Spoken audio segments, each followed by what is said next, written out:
कि लिखा हुआ है कि जब परमेश्वर ने पतरस को भेजा तो लिखा है कि उन लोग क्या कर रहे थे।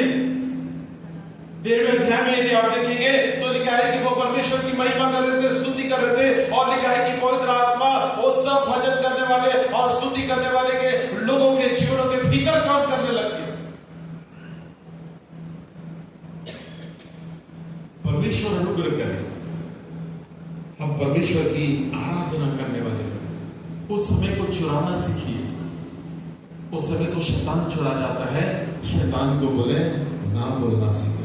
नहीं, मैं उस समय में वाओ कलीसिया के साथ परमेश्वर की आराधना करूंगा। अब मन में पतरस बंदी गृह में था, लिखा है कलीसिया क्या कर रही है, आराधना कर रही है। और लिखा हुआ है कि इधर परमेश्वर अपने स्वर्गदूत को उसके पास भेजने के लिए क्या हो गया, मजबूर हो। हम जब यहाँ पर आराधना करने के लिए आते हैं, ध्यान से सुनिएगा, जिस समय हम यहाँ पर आराधना करते हैं, परमेश्वर हमारे जीवनों में, परमेश्वर हमारे परिवार के, परमेश्वर हमारे बाल बच्चों के जीवन में यदि कोई गलत बात है, यदि कोई गलत बंधन है, तो वो तोड़ना प्रारंभ कर देता है। परमेश्वर की मनसा है। कई बार हमको यही चीजें से लगता है कि मैं जब स्थान पर गया हुआ था, जब वहां पर प्रभु की आराधना कर रहे थे, तो एक जो बुजुर्ग थे, जो प्राचीन हैसियत में दोस्त थे, कैसे कर रहे थे, समय चुरा रहे हैं लोग, समय ही कर रहे हैं। अरे मैं तो बोलता हूं एक दिन की आराधना ऐसे करें जिसमें केवल प्रभु की आराधना। एक दिन की ऐसी आराधना हो सके जहां और कोई दूसरी बातें ना हो, हम केवल प्रभु की महिमा करते रहे। बाइबल में लिखा है कि हे तू जो स्तुति रूपी सिंहासन पर क्या होता है वो। किसी ने कहा जब आप प्रार्थना करते हैं तो आप परमेश्वर के पास होते हैं, लेकिन जब आप आराधना करते हैं तो परमेश्वर आपके पास होता है। परमेश्वर हमारे पास आने के लिए मजबूर होता है, लेकिन आपको मालूम है यही समय होता है जहां पर शैतान हमको चुप करा देता है, जहां पर हमको बिल्कुल मुर्दे के समान अकड़ा देता है कि हम अपना हाथ भी ना हिलाएं, पैर भी ना हिलाएं, आराधना में ऐसे।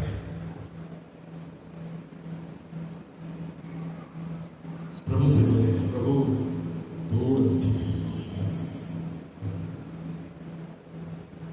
सो तैयार है परमेश्वर का वचन सुनने के लिए? हेलो, तैयार है? तैयार है?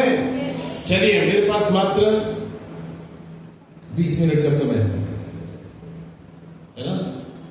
ओके, चलिए ध्यान करें। समय हमारे लिए बहुत बहुमूल्य है, ध्यान करेंगे। आइए मेरे साथ निकालेंगे याकूब की पत्री, उसका 1 अध्याय, उसका 2 और 3 पद को। और मैं चाहूंगा कि कोई भी एक जने खड़े होकर ऊंचे शब्द से पढ़े याकूब 1 अध्याय, उसका 2 और 3 पद।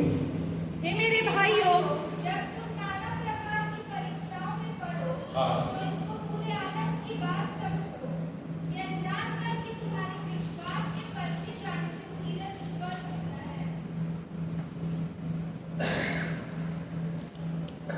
लिखा है परमेश्वर के वचन में, और आगे 4 पद भी पढ़ लेंगे। लिखा है और धीरज को अपना पूरा काम करने दो कि तुम पूरे और सिद्ध हो जाओ, और तुम में किसी बात की घटी, बोलिए मुझ में किसी बात की घटी ना रहे। इस कारण परमेश्वर मुझे परीक्षाओं से होकर गुजरने देता है, ताकि मैं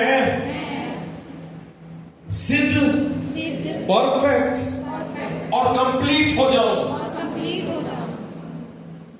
हेलो, कितने लोग चाहते हैं कंप्लीट होना? हेलो, अभी भी कुछ दुखी बेचारे बैठे रहते हैं। चलेगा। हेलो, आप प्रभु की उपस्थिति में कई बार हम लोग क्या होता है मालूम, अपना शरीर तो दिए रहते हैं, लेकिन शरीर के भागों को नहीं देते हैं। हाथ नहीं देते हैं, ठीक है, हम अपना मुंह नहीं देते हैं। प्रभु को बोलिए, प्रभु मैं अपने जीवन में मैं अपने हाथ, मुंह, प्रभु सब देना चाहता हूं, एक्स्ट्रा एफर्ट दूंगा। और जब ऐसा करते हैं तो प्रभु आशीष देता है। सो कितने चाहते हैं? चलिए, लिखा है परमेश्वर के वचन में कि तुम सिद्ध बनो और पूरे हो जाओ। मीन्स परफेक्शन और लिखा है कंप्लीटनेस। दो बातें आप ध्यान करें। परमेश्वर मेरे और आपके जीवन में चाहता है कि मैं और आप परफेक्ट हो। बाइबल में लिखा है, प्रभु यीशु मसीह ने एक बात को बोला था, जैसा तुम्हारा स्वर्गीय पिता सिद्ध है वैसे तुम भी क्या बनो?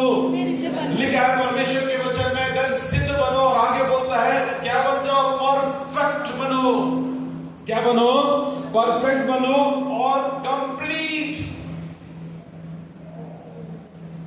कंप्लीट मतलब आपको मालूम है, प्रभु यीशु मसीह ने कलवरी के क्रूस पर कहा था, क्या हुआ? वाह, पौलुस ने एक बात को बोला था कि मैंने अपनी दौड़ कंप्लीट कर ली है। इस संसार में परमेश्वर ने मुझको और आपको जो जीवन दिया है, मैं और आप नहीं जानते कि कल मेरे और आपके जीवन के लिए है या नहीं है, नहीं मालूम। क्या मैं और आप आज अपने जीवन को इन दो बातों में देख सकेंगे कि यस, मैं परफेक्ट हो गया हूं? हेलो, हमारे साथ तो सबसे बड़ी समस्या मालूम है, शैतान कभी भी मुझको और आपको ये बुलवाने का प्रयास ही नहीं करता है कि मैं परफेक्ट हूं। हमेशा मेरे और आपके भीतर की कुछ कमजोरियों को दिखा दिखा कर बोलता है, कैसा बोल रहा है, झूठ बोल रहा है।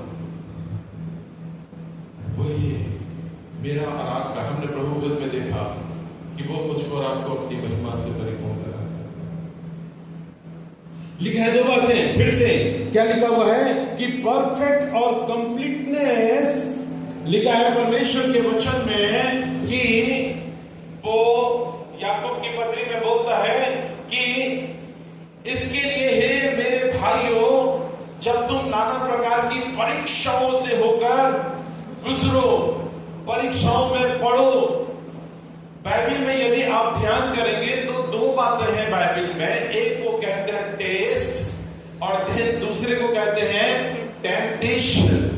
आपको मालूम है, इस दोनों के बीच में, इन दोनों के बीच में जो परीक्षा है और जो प्रलोभन है, हेलो ध्यान से सुनिए, फिर से, परीक्षा और प्रलोभन में मात्र एक सूत्र का अंतर है कि आप उसको देखते कैसे हैं।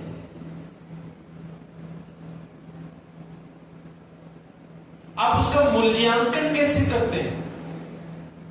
कई बार हम दोनों को एक साथ शामिल कर देते हैं, क्योंकि हिंदी बाइबल ट्रांसलेशन में एक ही शब्द दे दिया गया है और वह है परीक्षा, परीक्षा, परीक्षा।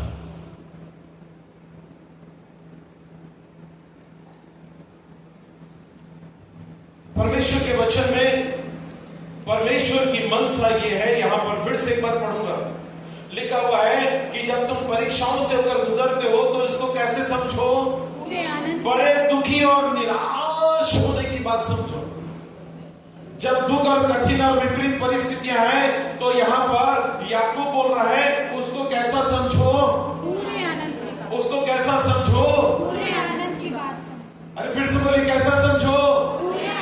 आपको मालूम है, वही क्षण होता है जहां पर हम सारा संसार कैसे लगता है, इस संसार का सबसे बड़ा पापी यदि कोई होगा तो वो मैं ही हूंगा।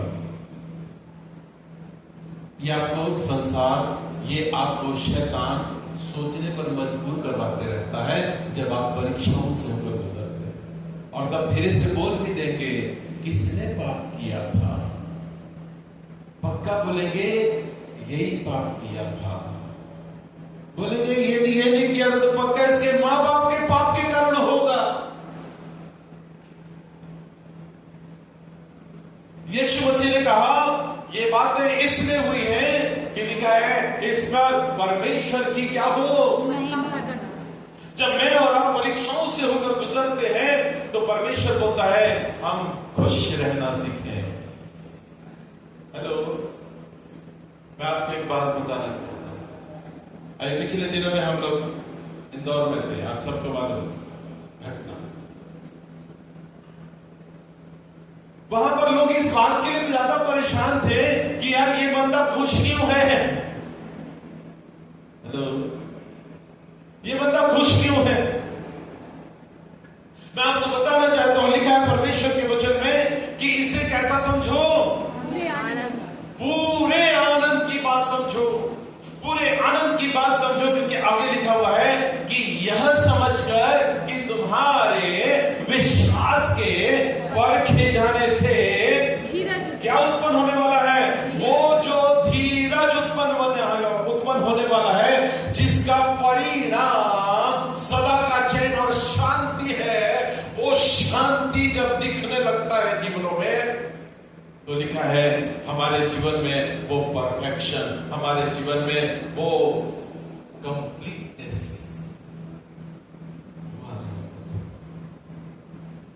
लिखा है परमेश्वर के वचन में, जल्दी से कुछ एक बात पर ध्यान करें।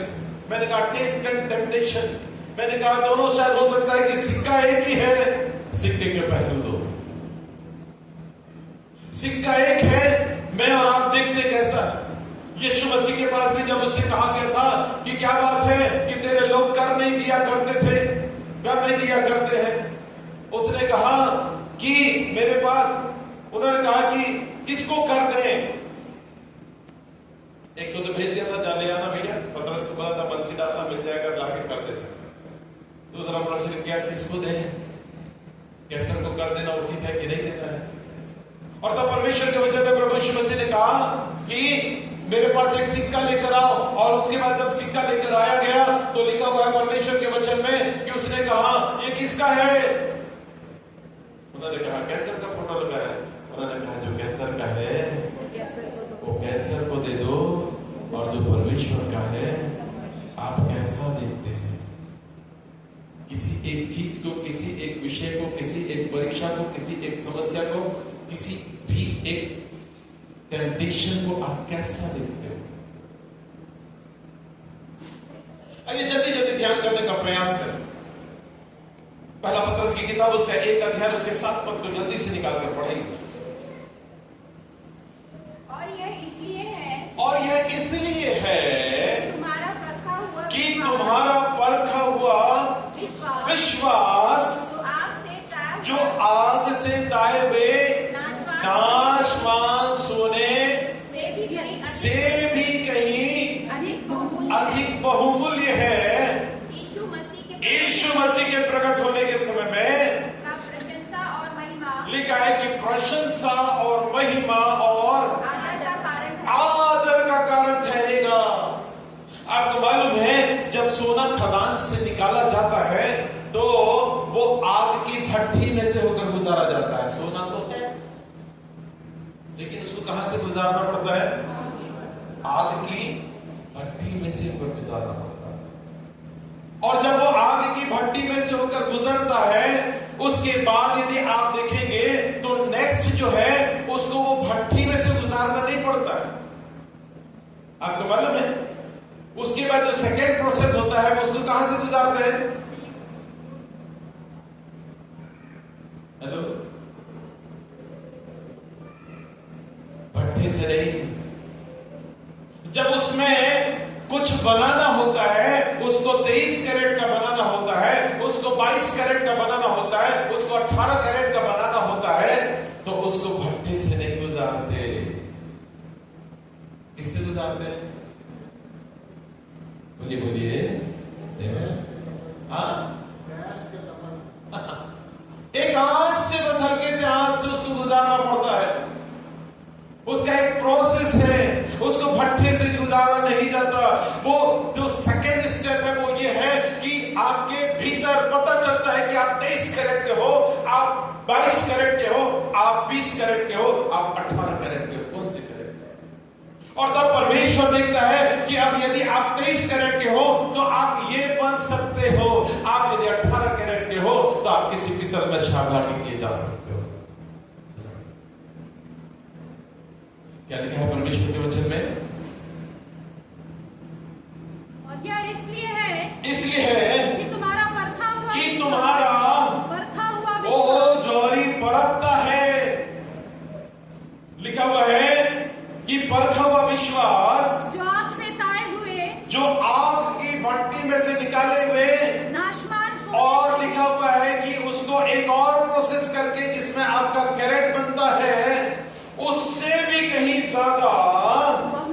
बाहुबल्य है। मैं ध्यान कर रहा था इब्राहिम के विषय में, हम लोग सब जानते हैं। बाइबल में यदि आप देखेंगे तो जब वो 75 वर्ष का था तो परमेश्वर ने उसको बुलाहट दिया, है ना। और आपको मालूम है, लिखा हुआ है उत्पत्ति की किताब में, यदि आप चले उसके 17 अध्याय और उसकी एक पढ़िएगा। जब अब्राहम 99 वर्ष का हो कितना गया, वर्ष का हो गया? 99 वर्ष का हो गया, तब यहोवा 99 माइनस 75,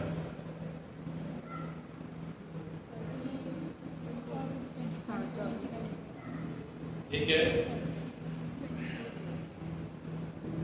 यदि आप 15 अध्याय देखें, चलिए 15 अध्याय में निकालिए, उत्पत्ति 15 अध्याय।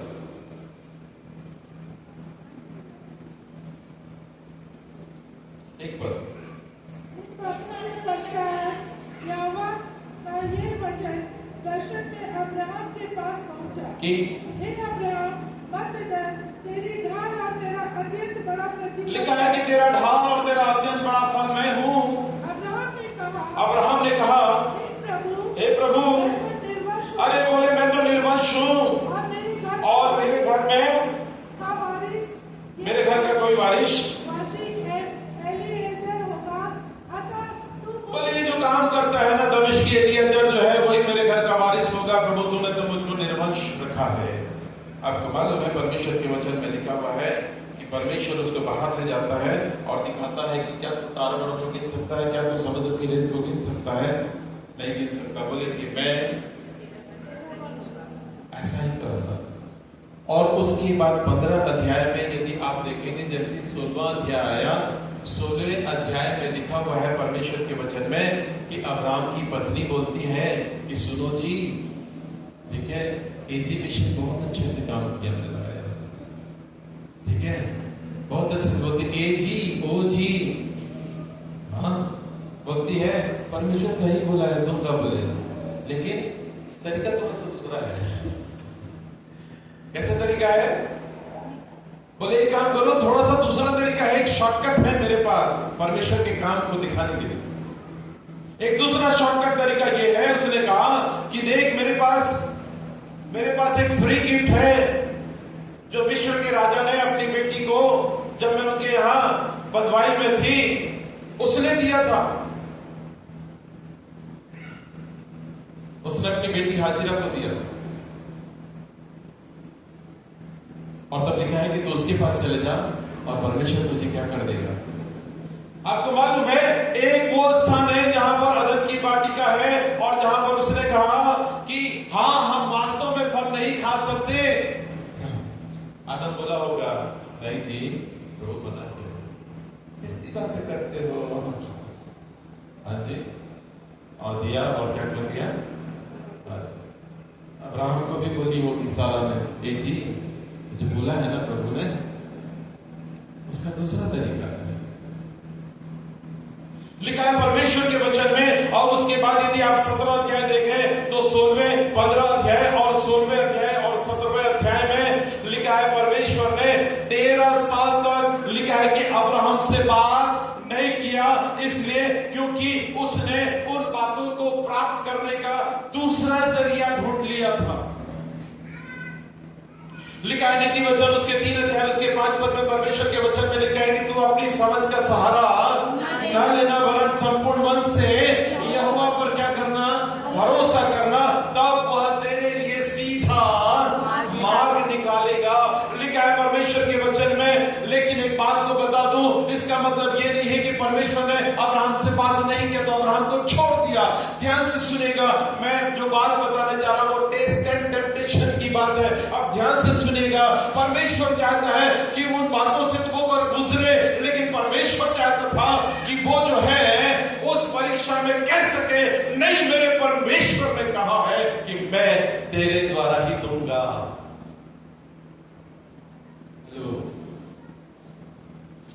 लेकिन लिखा हुआ है वो एक शब्द नहीं बोला और क्या हो गया। चलो ध्यान से सुनिएगा, बाइबल में लिखा है परमेश्वर परिवारों से प्रेम करता है।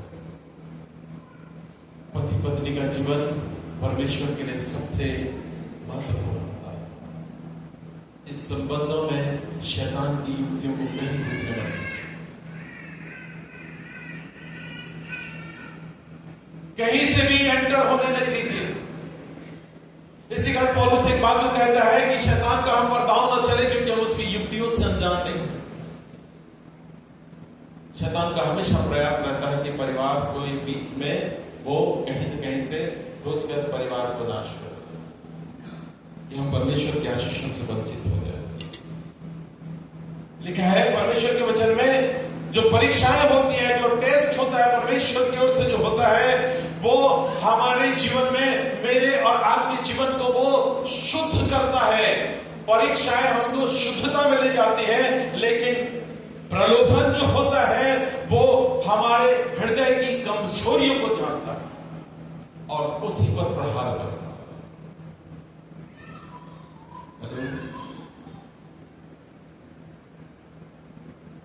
लिखा है परमेश्वर के वचन में, और आपको मालूम है, मैं सोचता हूं कि शायद अब्राहम के जीवन में वो कोई ऐसी तो बात थी।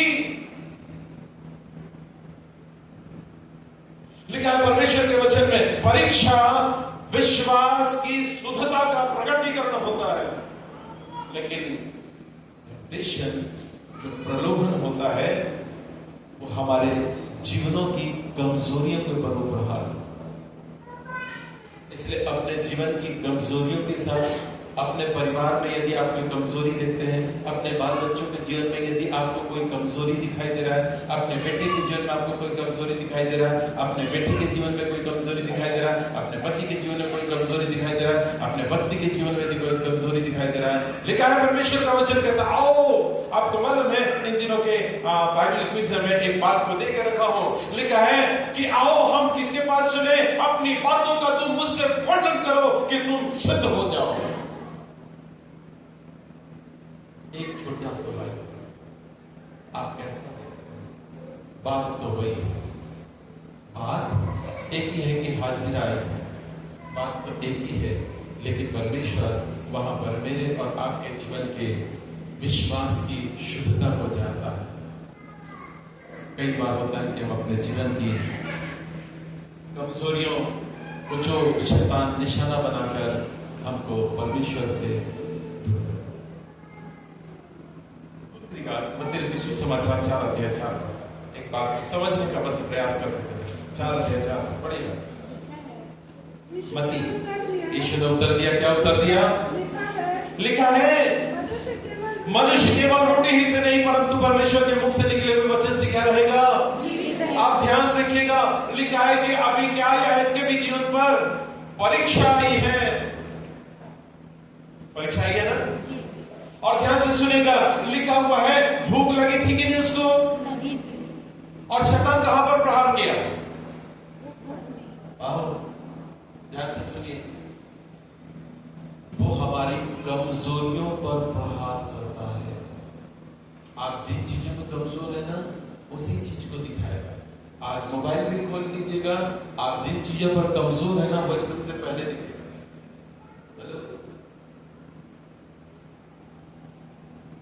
मोबाइल पकड़ाएगा, चिंता नहीं करो, खुलेगा। परमेश्वर के राज्य में कोई भी चीज ऐसा नहीं है जो खुलने वाला नहीं है। इस बात को ध्यान से सुन लो कि सैटरडे पूरा नाइट आप क्या देखे थे, जिसके कारण संडे आपने स्किप कर दिया, यहाँ प्रभु के भवन में नहीं हो, ये खुलेगा और सबके सामने खुलेगा। आपके माँ बाप भाई बहन पादरी जो भी है, दुनिया है, सबके सामने खुलने वाला। हेलो, लिखा है परमेश्वर के वचन में कि यीशु के सामने लिखा हुआ है कि तब आत्मा यीशु को कहां ले गया? जंगल में ले गया कि इब्लीस से उसकी क्या हो? परीक्षा। वाह, परमेश्वर जानता था, क्या जानता था? कि वो वहां पर टेस्ट कर रहा था, वो वहां पर इस बात की परीक्षा से होकर उसको गुजरने दे रहा था कि मैं जानता हूं कि ये क्या करेगा। अरे उसको बोलेगा, क्या बोलेगा? कि मेरे जीवन की जो भूख उसको लगी है, बाइबल में लिखा है ना, अंत में उसको क्या लगी? लेकिन वो जानता था ये भूख को अपने जीवन के ऊपर प्रबल होने। यीशु के विषय में लिख गया, जानता था कि वो कहां से आ रहा है, वो परीक्षा जानता था और वो प्रलोभन जानता था। लेकिन ये जानने के पीछे यदि कोई बात थी तो केवल परमेश्वर का वचन था।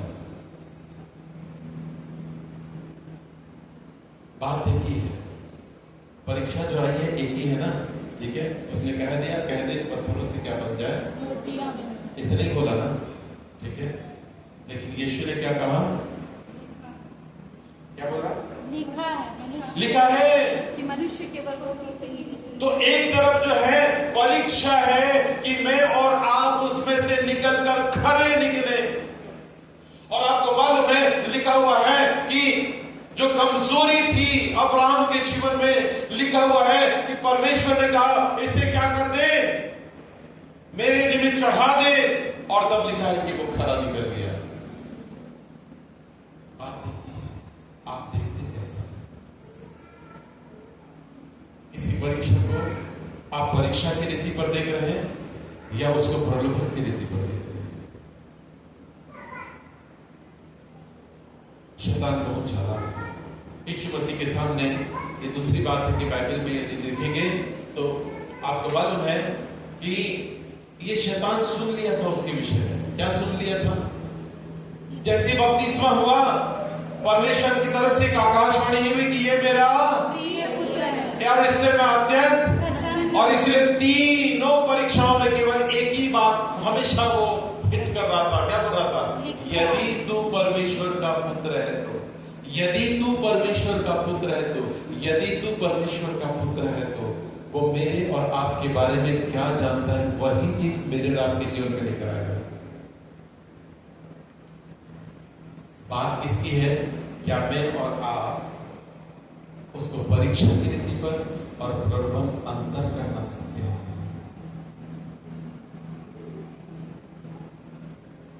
जल्दी से एक बात और ध्यान कर लें। उत्पत्ति किताब आदम से बात करेंगे, यदि उसको भूल जाए तो काम नहीं बनेगा। निकालिए 3 अध्याय। 2 अध्याय में क्या बोला था? 15 पद में, तब यहोवा परमेश्वर ने आदम को लेकर अदन की वाटिका में रख दिया और कि वह उसमें काम करे और उसकी रक्षा करे। और तब और यहोवा परमेश्वर ने आदम को यह आज्ञा दी, यह आज्ञा देकर रखा था कि तू वाटिका के सब वृक्ष का फल बिना खट्टे खा सकता है, परंतु बीच में जो वृक्ष का फल है उसके विषय में कहा था कि तो उसको न खाना और न छूना। उसका फल तू कभी न खाना, उसका फल तू कभी न खाना, उसने बहुत स्पष्टता के साथ बोल के रखा था। और तब यदि आप ध्यान कीजिएगा कि परीक्षा क्या है और प्रलोभन क्या है। प्रलोभन ये है कि आपको वो फल जो दिख रहा है वो खाने में बड़ा अच्छा है, और परीक्षा ये है कि परमेश्वर ने उसके विषय में कुछ बोल के रखा है। तो एक चीज, क्या वो मेरे और आपके जीवन के लिए परीक्षा की रीति पर मेरा आप देख रहे हैं, या उसको मैं और आप टेम्पटेशन की रीति पर देख रहे हैं, प्रलोभन की रीति पर देख रहे हैं कि कोई बात शैतान की ओर से। आप ध्यान से सुनिएगा, परीक्षा में परमेश्वर खड़ा रहता है, टेम्पटेशन में शैतान खड़ा रहता है। अंतर, परीक्षा में परमेश्वर साथ खड़ा है, टेम्पटेशन में शैतान खड़ा है। हम किस ओर चले जाए? और लिखा है आदम के विषय में कि उसने कहा था कि जिस दिन तू ये फल खाएगा निश्चय उस दिन मर जाएगा। लिखा है कि वो सर्प आता है, उससे कहता है, स्त्री से कहता है, क्योंकि आज्ञा तो आदम को मिली थी, है ना। लेकिन आदम के पास शरीर नेचर था। हेलो, अपनी पत्नी के साथ बातचीत किया था ना, और क्या बोल के रखा था? ये जी बना क्या है, खाएंगे तो क्या हो जाएंगे। और ये भी बोला था, छूने की बात नहीं किया था। इसलिए पहला सेंटेंस यदि हवा को यदि देखें तो उसने बहुत स्पष्टता के साथ कहा कि हम नहीं खा सकते, एज इट इज उसने बोला था। लेकिन दूसरी बार फिर से जब बोला तो बेचारे क्या हो गए, कंफ्यूज हो गए। किसी ने कहा कि कोई भी झूठ यदि 2 बार बोल देना तो सच सा लगने लग जाता है। और तब लिखा हुआ है परमेश्वर के वचन में, मैं तो कहूंगा कि परीक्षा ये था कि क्या तू अभी भी केवल परमेश्वर पर भरोसा रखता है या जो कुछ दिखा रहा हूं। उसने कहा था यदि तुम खाओगे तो नहीं मरोगे, कुछ नहीं होता, चलेगा। आज बाइबल नहीं पढ़ोगे चलेगा, आज प्रार्थना नहीं करोगे चलेगा। हेलो, आज थोड़ा सा संडे का दिन नहीं जाओगे चलेगा, ठीक है। फेलोशिप नहीं करोगे चलेगा। आज परिवार में पारिवारिक आराधना होनी चाहिए, नहीं चलेगा।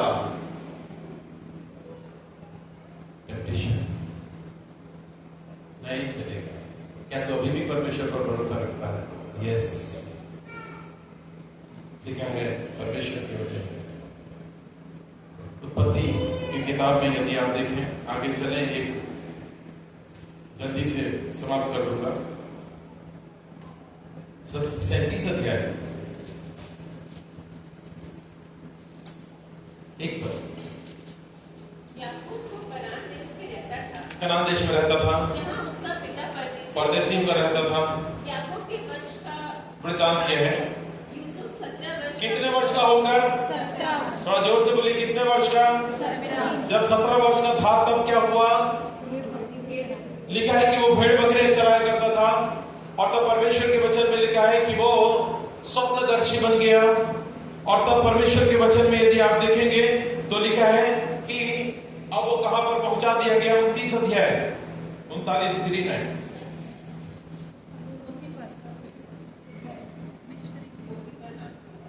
लिखा है। वो पोतीफर, पढ़िए 39 अध्याय 1 पर। जब यूसुफ मिस्र में पहुंचाया गया, लिखा है पोतीफर नामक एक मिस्री जो फिरौन का हाकिम और जल्लादों का, उनके घर पहुंचा दिया गया। आपको मालूम है उसके भाइयों ने उसको बेचा, उसके बाद और कौन बेचा उसको?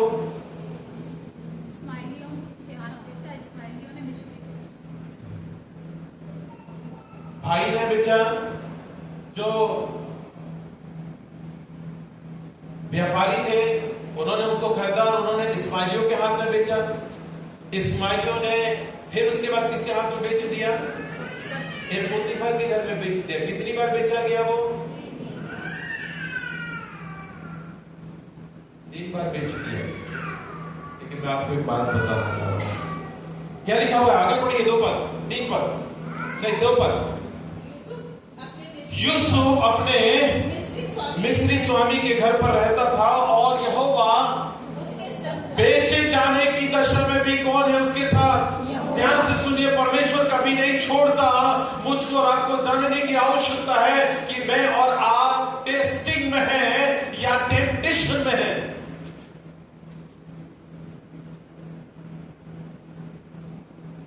लिखा है परमेश्वर के वचन में, आप यदि ध्यान करें, यशायाह में इन दिनों में एक वचन, एक प्रश्न दिया था मैं, जहां पर याकूब के लिए परमेश्वर ने कहा था कि इस्राएल तेरे लिए मैं मिस्र को, बोलिए, और किसको किसको दे देता हूं? कूश और सभा को भी दे देता हूं। जब मैं पढ़ रहा था तो मेरा मन आनंद से भर गया। अरे मेरा परमेश्वर बोल रहा है कि मिस्र की जितनी विद्या हो सकती है वो भी तेरे सामने कुछ नहीं, मजदूर लुटा दूंगा। हेलो, मिस्र का जितना बड़ा धन हो सकता है, परमेश्वर बोल रहा है वो भी तेरे लिए लुटा दूंगा। मेरा आपका परमेश्वर मुझसे आपसे बहुत प्यार करता है। हम, मैं और आप जान कर रहे हैं कि जो चीजें मेरे रात के साथ हो रही हैं उसको मैं आप कैसे देखते हैं।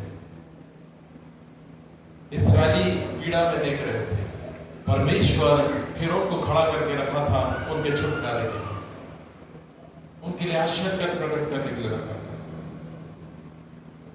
शैतान कई बार हमारे जीवनों में परीक्षाओं को टेम्पटेशन की रीति पर रखता है। कई बार परीक्षाओं को हम लोग ऐसा देखते हैं, बाप रे हमारे साथ पता नहीं क्या हो गया, गलतियां हो गई, पता नहीं कहां हम चुक गए, हम कई लिख चुके हैं, परमेश्वर हमको छोड़ दिया। अरे नहीं छोड़ा है। लिखा हुआ है यूसुफ के विषय में परमेश्वर का वचन करता है यहोवा उसके साथ था।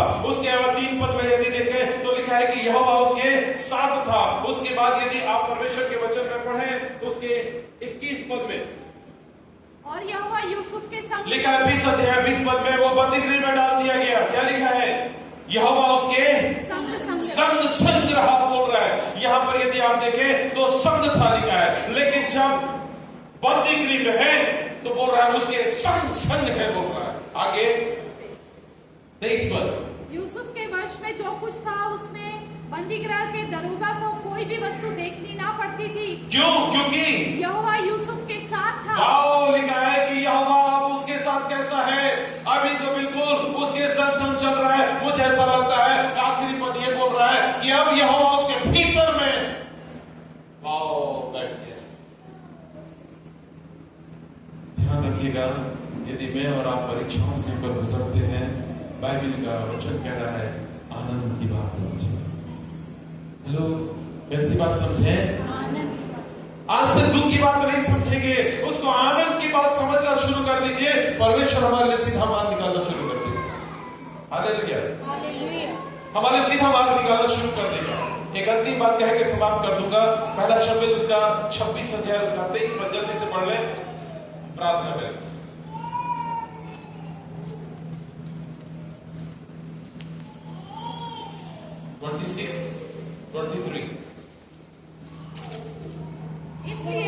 इसलिए जैसे तेरे प्राण आज मेरी दृष्टि में प्रिय ठहरे, हाँ, वैसे ही मेरे प्राण भी यहोवा की दृष्टि में प्रिय ठहरे, हाँ। और वह मुझे समस्त विपत्तियों से छुड़ाए। इस घटना को हम लोग सब जानते हैं। आपको मालूम है दाऊद का पीछा करते करते करते करते जो है क्या हो गया था? शाऊल जो था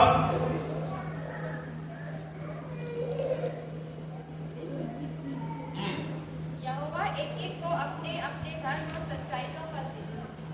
26 से 23। हाँ ठीक है, 23 और 24 ठीक है। अब इधर ध्यान सुनिएगा, ठीक है। घटना वो ये जो घटना बताने जा रहा हूं 26 अध्याय में जो घटना है, लिखा है कि शाऊल जो था वो दाऊद को मारने पर था, ठीक है। और तो परमेश्वर के वचन में लिखा हुआ है कि यदि आप देखेंगे तो परमेश्वर ने एक बार नहीं 2 बार, ठीक है। और यदि और पढ़ते जाए मुझको एग्जैक्टली मालूम है कितनी बार ऐसा हुआ कि जब जो है लिखा हुआ है कि वो एक गुफा के भीतर में है, लिखा हुआ है कि उसी समय शाऊल वहां पर थका रहता है और थोड़ी आगे में दाऊद है अपने पूरे लोगों के साथ, और लिखा है कि शाऊल वहां पर था। उसका सेनापति उसको बोलता है परमेश्वर ने जो है ना, देख तेरे शत्रु को तेरे हाथ में कर दिया है। हेलो, क्या बोलता है? उसको उल्टा डांट देता है, ठीक है, और मात्र एक वस्त्र की चोट काट लेता है। दूसरी एक घटना यहां पर है कि यहां पर लिखा हुआ है कि एक टेंट में है और लिखा हुआ है तब दाऊद ने भाले और पानी की छारी को शाऊल के सिरहाने से उठा दिया, और तब लिखा हुआ है कि किसी ने उसे नहीं देखा और किसी ने न जाना न कोई जागा, और तब लिखा हुआ है कि दिखा देता है। सुन, आपको मालूम जो बात मैं बताने जा रहा हूं वो कभी भी इस बात का प्रयास नहीं किया कि वो इस्राएल के सिंहासन को शाऊल को मारकर तुरंत प्राप्त कर ले, बल्कि वो परमेश्वर के ठहराए समय का इंतजार कर रहा था। आप ध्यान से सुनेगा, परीक्षा समय लेता है और प्रलोभन समय से पहले गिरा देता है। हेलो,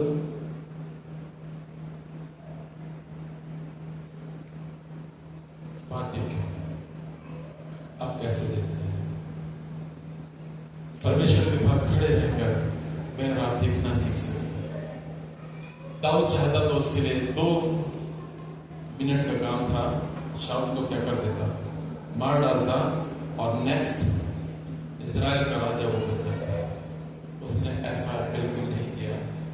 किसी ने कहा कि परीक्षा आपका चरित्र बनाता है और प्रलोभन आपके चरित्र का हनन कर देता है।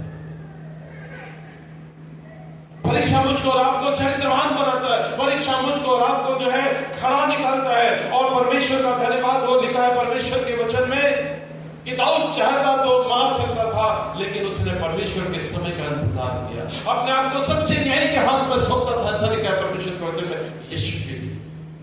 आइए मैं और आप जब परीक्षाओं से होकर गुजरे तो आनंद की बात समझें। परेशान होने की जरूरत नहीं, आनंद के साथ प्रभु के साथ बैठ सके और हम कह सके प्रभु मैं जानता हूं।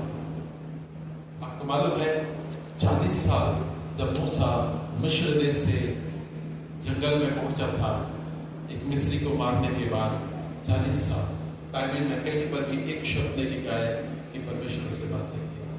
40 साल के बाद झाड़ी में उसने दर्शन दिया। 40 साल आप सोच सकते हो कितना समय हो सकता है? मैं और आप किसी ऐसी परीक्षा में नहीं पढ़े हैं, मैं और आप किसी ऐसी समस्या में क्या यदि पढ़े हैं जिसमें 40 साल लग गया। लेकिन मैं आपको बताऊं, उन 40 साल में यदि आप देखेंगे तो लिखा हुआ है कि मूसा खड़ा था, इससे कोई फर्क नहीं पड़ता। वो हो सकता है समझा कि अरे परमेश्वर बात नहीं कर रहा है, लेकिन परमेश्वर का ध्यान उसके जीवन के ऊपर बना हुआ है।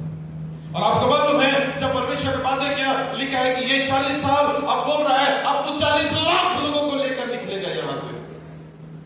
हेलो, 40 लाख लोगों को लेकर निकला। आपको मालूम है परमेश्वर के वचन में यदि आप देखेंगे तो एक बेटे को अब्राहम ने परमेश्वर के लिए दिया। 13 साल बात नहीं किया ना, ठीक है, परमेश्वर 13 साल। लेकिन आपको मालूम है परमेश्वर के वचन में लिखा हुआ है, बोला कि तूने एक दिया, मैं तेरे को इतना दूंगा कि गिन नहीं सकेगा। आकाश के तारों बड़े के समान इब्राहिम को बोला था कि तेरे लिए आकाश के तारों बड़े के समान, परमेश्वर के वचन को सिखाने वाले आज आकाश के तारों बड़े के समान इस संसार में।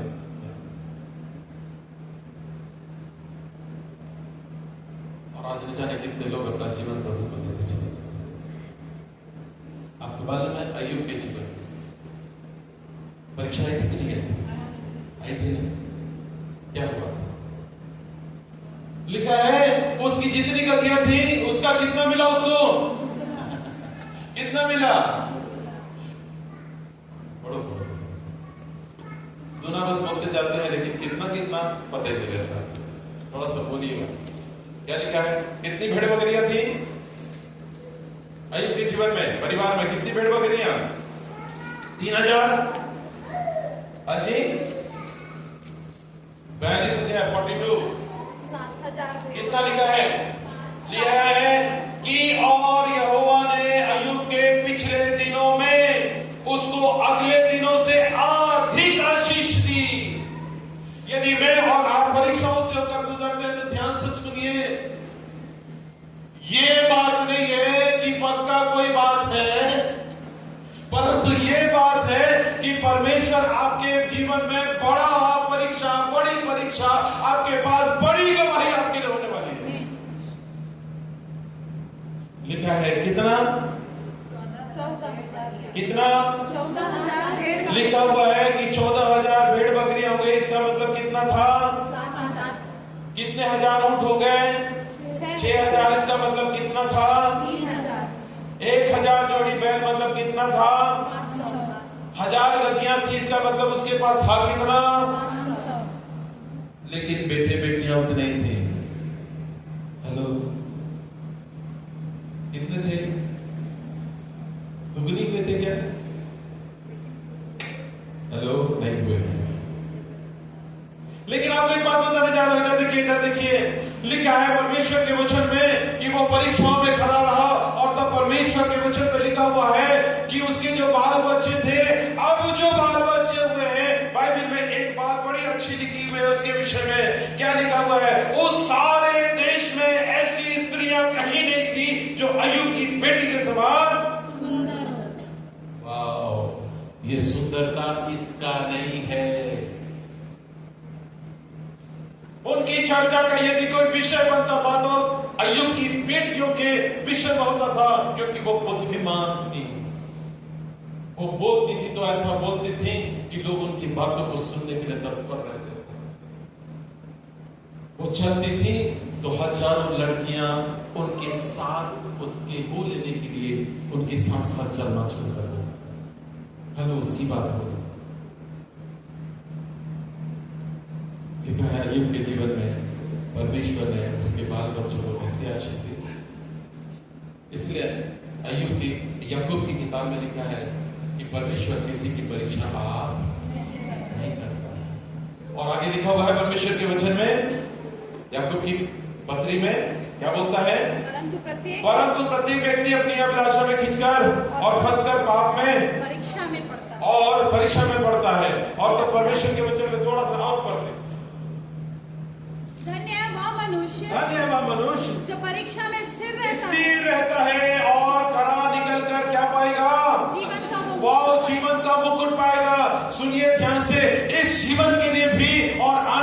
जीवन के लिए भी परमेश्वर का वचन बोल रहा है कि अय्यूब के समान उसके जो बाल बच्चे थे उनके जैसे कोई भी सुंदर नहीं था, खूबसूरत नहीं था।